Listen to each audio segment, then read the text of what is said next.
26મી જાન્યુઆરીએ સંકલ્પ કર્યા હતા બાવળ મુક્ત ગામ કરીશું.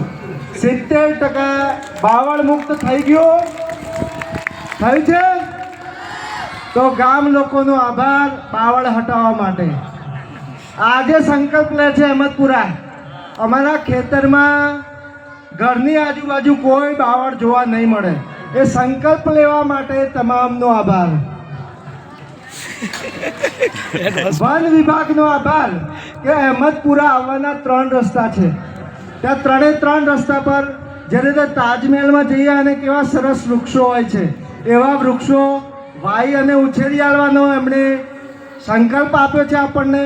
આપણી જે ગૌચર જગ્યા હોય ત્યાં વન ઊભું કરી આવવાનું એમણે કહ્યું છે.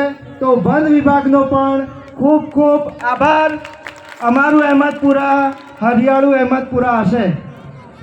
ગઈ 26મી જાન્યુઆરીએ કીધું હતું કે આપણે સરકારી નોકરી મળતી નથી, એ મેળું ભાગ્યું છે. આ 1 વર્ષમાં 3 વિદ્યાર્થીઓને સરકારી નોકરી મળી છે. એ બાળકો અને એમને જન્મ આપનારી જનેતાઓનો ખૂબ ખૂબ આભાર.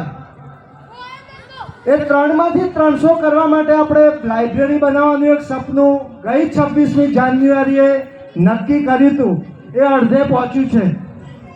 ગજુભાઈએ કહેલું કે શાળાના વિકાસ માટે 5 લાખ ગોળમોળ અને 3 લાખ શેડ માટે આપીશ. તો એ 8 લાખ રૂપિયા અને બીજા ઉમેરીને આપણે લાઇબ્રેરી બનાવવાના છીએ. અત્યારે ગજેન્દ્રસિંહ અને પાર્ટીના અધિકારીઓ છે એમનો પણ ખૂબ ખૂબ આભાર. આજે જે કાર્યક્રમ થઈ રહ્યો છે એનું પ્રોત્સાહક દાન 5 લાખ મળવાનું છે. એમાંથી અહીંયા આવતી 26મીએ આ શેડ નીચે કાર્યક્રમ હશે. તો મામલતદાર કચેરી અને આવા સક્ષમ અધિકારીઓનો ખૂબ ખૂબ આભાર. આ ગામે સંકલ્પ લીધો છે અમે સ્વચ્છતા રાખીશું, પાણી બચાવીશું. તો આવી બધી બહેનો અને માતાઓ બેઠી છે, એમના એ સંકલ્પ માટે આભાર.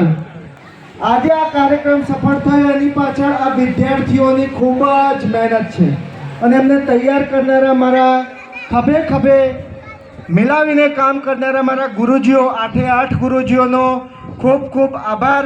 અને આજે ખેતરમાં જવાનું ટાળી ઘેર ગાયો ભેંસોનું કામ મૂકી અને આજે જ્યારે આપ પધાર્યા છો તો આપનો પણ અત્રે ખૂબ ખૂબ આભાર. આખી રાત જાગીને સરપંચ અને એમના ભાઈએ આ મંડપ ઊભો કર્યો છે. આવા સરપંચ મળવા એ ખૂબ નસીબની વાત છે. તો ગામ વતી સરપંચ સાહેબનો પણ આભાર. કંપામાં એ લગ્ન છે, બીજે બધે લગ્ન સિઝન છે, તો એ બધા જ આ કાર્યક્રમમાં ઉપસ્થિત રહી અને આ કાર્યક્રમમાં ઉપસ્થિત રહ્યા છો. સૌનો ખૂબ ખૂબ આભાર. અને આ કાર્યક્રમમાં આવનારને તકલીફ ના પડે એટલે સુરત દેવતાએ એમના મિત્રો વાદળોને બોલાયા હતા અને છાંયડો કરનારા આ વાદળોનો આભાર. કાર્યક્રમ છે, મોટાભાઈ કાર્યક્રમ હતો.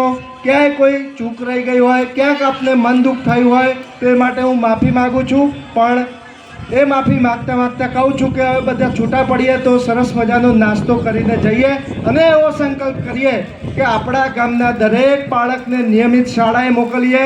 ઘેર ગમે ત્યાં કોઈ બાળક હોય એને આપણે પકડીને લાવીએ. અમે નાના હતા ત્યારે તો ઊંચા કરીને લાવતા હતા, અત્યારે દંડી લઈને અમે લાવીશું પણ એમને ભણાવીશું.